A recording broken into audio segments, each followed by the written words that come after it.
કે મુખ્ય આરોપી જે માનવામાં આવે ધારાસભ્યને, તો પછી જે અન્ય આરોપીઓ હતા જેમની સાથે માનો કે કોઈને અલગ અલગ 9 જેટલા આરોપીઓ છે, તો પછી એમને સેમ સજા પાછળનું કારણ તમે શું માનો છો? કેમ કે ભૂમિકા બધાની અલગ અલગ હોય.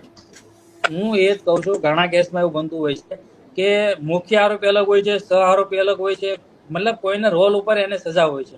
આ તો તમામ આરોપીઓને એક જ સરખી સજા આપવામાં આવી છે.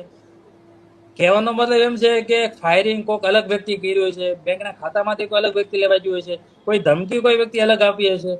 હવે જે વ્યક્તિનું બાળક 18 દિવસનું હોય એ વ્યક્તિ પોલીસ અધિકારીના કર્મચારીને શું ધમકી આપી કે હું એને ડરાય કે આ વાત કેટલી વ્યાજબી છે? આ વાત તો પહેલી વાત તો મને જ વાતમાં મગજમાં નથી ઉતરે એમ કે કોઈ લેડીઝ વ્યક્તિ અધિકારીને કે કોઈ કર્મચારીને ધમકાઈ જાય છે, અને 2 દિવસનો બનાવ બને છે. હું આ કર્મચારીને એટલી બુદ્ધિ નહીં આવેલી હોય કે આપણે ઉપરા અધિકારીના બાબતે જાણ કરીએ કે અમારી સાથે આવું થાય છે, અમને દબાણ કરે છે, અમારી પાસે પૈસા રેકર કરે છે. ખરેખર આ તમામ બાબતો અયોગ્ય છે. આમાં સંપૂર્ણ રીતે નિષ્પક્ષ તપાસ કરવામાં આવે એવી મારી માંગ છે. ચેતનભાઈ, અમને ધારાસભ્ય ચૈતર વસાવા સામે અગાઉ પણ હત્યાના પ્રયાસનો ગુનો નોંધાઈ ચૂક્યો. ત્યાર પછી ભરૂચમાં 3 એક સાથે કેસ તેમના પર થયા. આટલી ઘટનાઓ બાદ પણ એમના પર કેસ સતત ચાલુ રહ્યા. તો પછી એમને કાયદાકીય રીતે જો આ કેસ ઉપર અદાલત સુધી પહોંચે તો રાહત મળે કે ના મળે? કેમ કે એમનો ગુનાહિત ભૂતકાળ છે, એને ધ્યાનમાં રાખીને કોર્ટ શું નિર્ણય લઈ શકે? જો કોર્ટનું કોઈ પણ ગુનારે, માની લો કોઈ ગુનાહિત ઇતિહાસ હોય, માની લો મેં 10 ગુના કર્યા કે 20 ગુના કર્યા, એ ચોક્કસ એક અલગ વસ્તુ છે. પણ મેં આ જે ગુનો છે એમાં મારો કેટલો રોલ છે એના બેઝ ઉપર કોઈ પણ કોર્ટ નક્કી કરતી હોય છે. ભલે મારો ગુનાહિત ઇતિહાસ હોય, પણ આમાં મને ખોટી રીતે મને સંડોવણી કરી હોય, કે ખોટી રીતે મને ફિટ કર્યો હોય, કે ખોટા પુરાવા ઉભા કરીને મને આમાં ઇન્વોલ્વ કર્યો હોય, તો એ પણ એક પુરાવાની બાબત છે. એ પણ કોર્ટે ધ્યાન દોવે છે. ખરેખર તમામ પુરાવા તથ્ય ઉપર આખો કેસ હાલતો હોય છે. અને હજી એક વાર કહું છું કે તમામ આરોપીઓને એક સરખી સજા આપવામાં આવી છે. એ કદાચ કોર્ટની ગેરમાર્ગે દોરવામાં આવી છે, એના કદાચ બન્યું હોય છે, પણ અલગ અલગ વ્યક્તિને અલગ અલગ રોલ પ્રમાણે સજા આપવામાં આવે છે. આવા ઘણા બધા એવા કેસ હોય, અને ઘણા કેસમાં તો આરોપી હોવા છતાં અમુક વ્યક્તિને સજા થાય ને અમુક વ્યક્તિ તો નિર્દોષ પણ સાબિત થાય છે. આવા ઘણા એવા કિસ્સા બનેલા છે. 302 ની મેટર હોય કે અમુક ઘણી એવી મેટર હોય છે કે એમાં સહ આરોપી તરીકે બતાવે છે, પણ અદાલતમાં એ અમુક આરોપીને સજા પડે છે, અમુક આરોપી નિર્દોષ સાબિત થાય છે.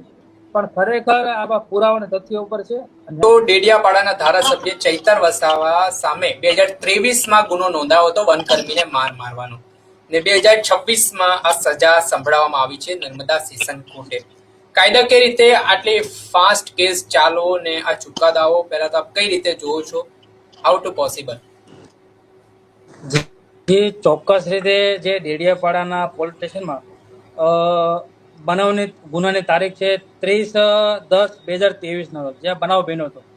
બનાવ 2 જગ્યાએ બન્યો હતો, એક ચૈતર વસાવાના ઘર પાસે અને એક ડેડિયાપાડાના મીઠા ગ્રાઉન્ડ પાસે.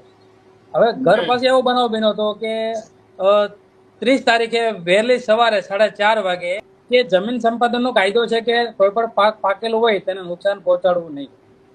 અથવા પાકને નુકસાન પહોંચાડ્યું એટલે આ લોકોએ જાણ ધારાસભ્યને થઈ છે, એટલે આ લોકોને કદાચ બોલાવ્યા છે, આવું કહે છે કે બોલાવ્યા અને વન કર્મચારીઓને ધમકી આપી, એના સાથે મારામારી કરી, હવામાં ફાયરિંગ કર્યું.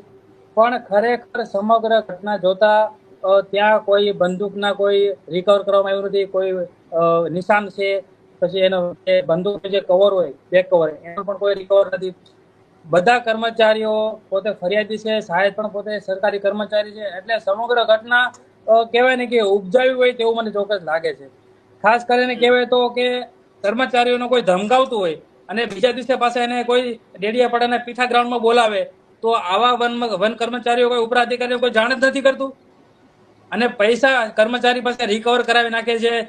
કર્મચારી પોતે ધમકાઈ જાય છે, ડરી જાય છે, બી જાય છે. શું આવી હાલત છે આપણા ફોરેસ્ટ ખાતા વિભાગની? તો ખરેખર આ આખું ષડયંત્ર હોય તો મને ચોક્કસ લાગે છે.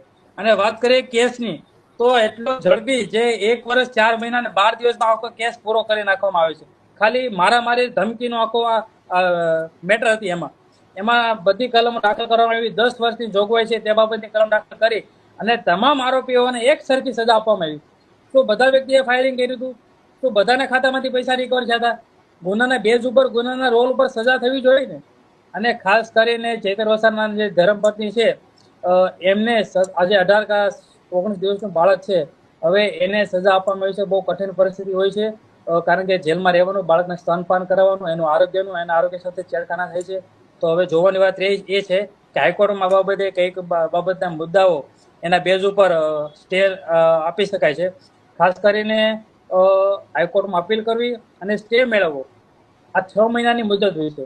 જો 6 મહિનાની મુદતમાં જો કમ્પ્લેટ થઈ જાય તો તેનું જે પદ છે એ કન્ટિન્યુ ચાલુ રહે છે. વધુમાં આગળ ન્યાયપાલિકાની આ પ્રોસેસ છે. હાઈકોર્ટમાં આપણે જોઈશું આગળ શું પ્રોસેસ થાય છે.